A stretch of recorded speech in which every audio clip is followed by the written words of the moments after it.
नमस्कार। तिरहुत मिथिला में अहाँ सबके स्वागत है। आइ हम विद्यापति के सेट पर छी आ एकटा विशिष्ट व्यक्ति से अहाँ के परिचय करबै छी जे ऐतिहासिक फिल्म विद्यापति के निर्माण भ रहल है।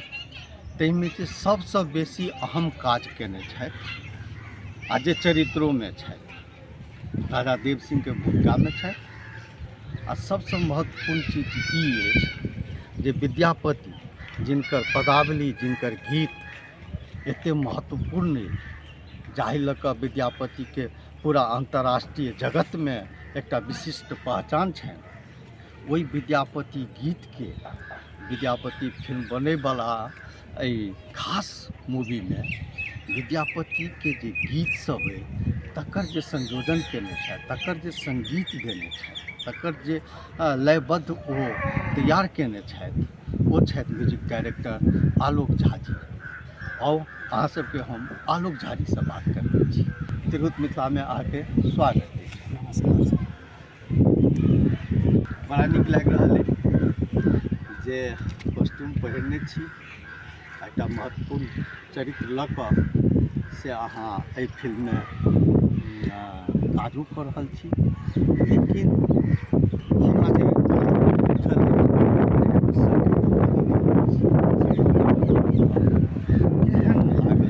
विद्यापति के गीत सब लयबद्ध केना स्तर के खराब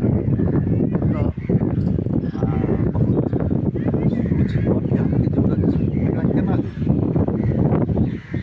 जखन बात भेल छलै तऽ चूँकि मैथिल हुए के नाते बचपन से जीव में छै विद्यापति के गीत संगीत हमारा आर के सब तरह के कोनो कार्य प्रयोजन भेल कोनो तरह के गीत भेल किछ भेल तऽ ओहिमे सुनऽ के बचपन से सुनैत तऽ छलियै तऽ जेहन में तऽ छै आत्मा में छै। लेकिन एहिमे चूँकि छलै बात सबसे जे अहम बात छै कि प्लेबैक हिसाब से करे के छै चूँकि सिनेमा के बात छै तो ओहिमे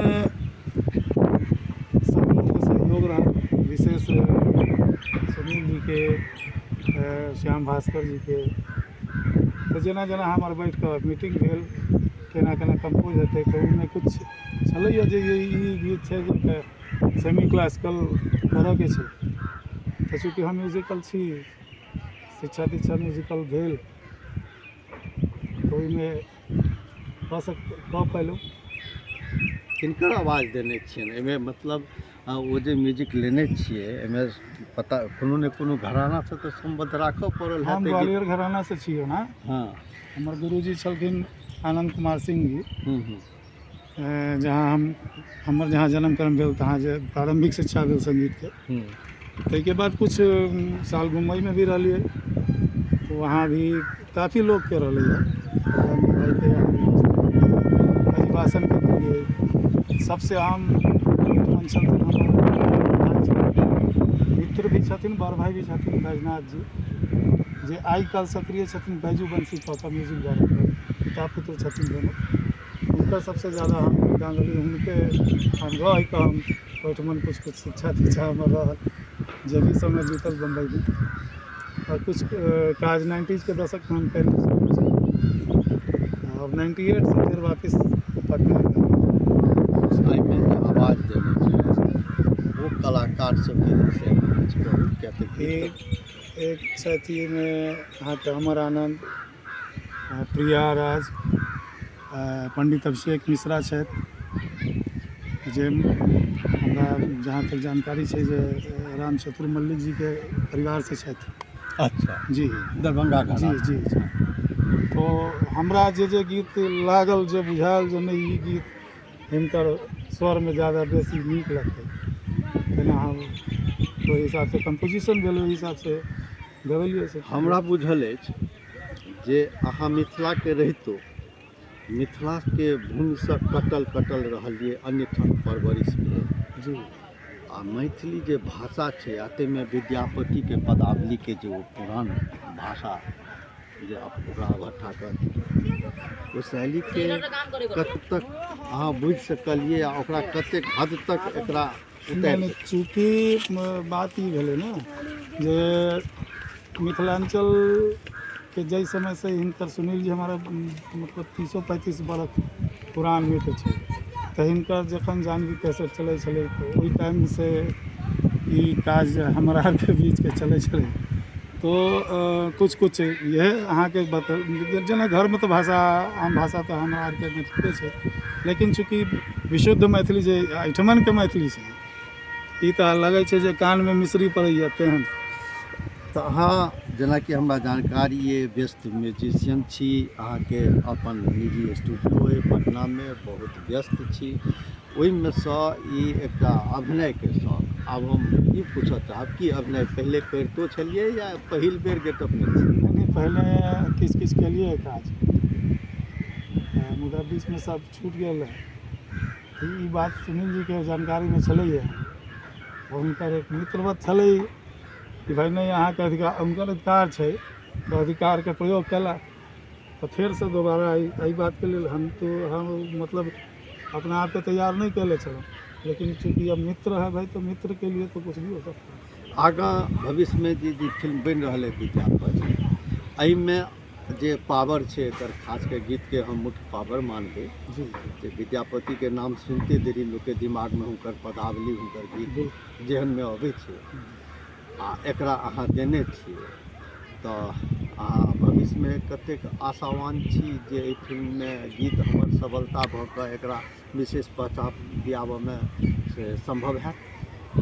देखियो जेना कहल जाइ छै ने, मेहनत एगो छोट बात कहब हमरा गुरुजी एगो बड़ा आदमी बात कहले छले कि जब पत्थर सुन सकता है फरियाद किसी की, तो मेहनत क्यों जाएगी बर्बाद किसी की। वाह।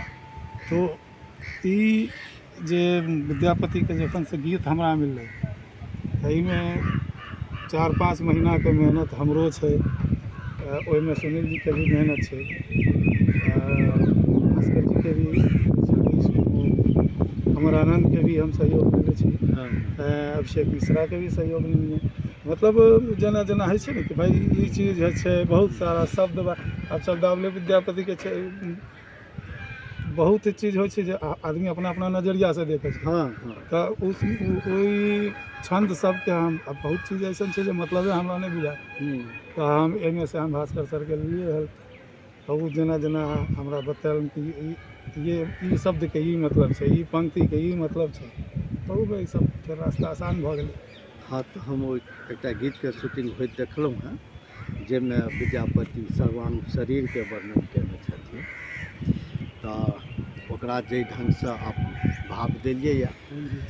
आ एहिमे खूबी ये जे सुनील जी गीतेके कैसेट कंपनी 90 से चलबैत रहल है, तऽ गीतके हुनको सूझ छनि, म्यूजिकके हुनको सूझ छनि, तऽ उम्मीद करै छी जे विशेष ग्वालियर घराना आलोक जी छथि, हिनका सङ्गे दरभंगा घराना मिलल रहलनि, अपने म्यूजिशियन छथि, सुनील झा जी सेहो म्यूजिशियने रहला, तऽ उम्मीद करै छी जे विद्यापतिके मधुर गीत सब से एहि विद्यापति सिनेमामे अपन अहाँ सबके विशेष आनंद देबऽके लेल से जरूर ओहिमे रहत, नीक लागत। एकटा किरदार हमहूँ छी, एखन तऽ निर्माण भइए रहल छै, फेर अहिना कहियो आयब कोनो दोसर चरित्रसँ अहाँसँ भेट करायब। आइके लेल एतबे। आलोक जी, अहूँके धन्यवाद जे समय देलहुँ, आप सब दर्शक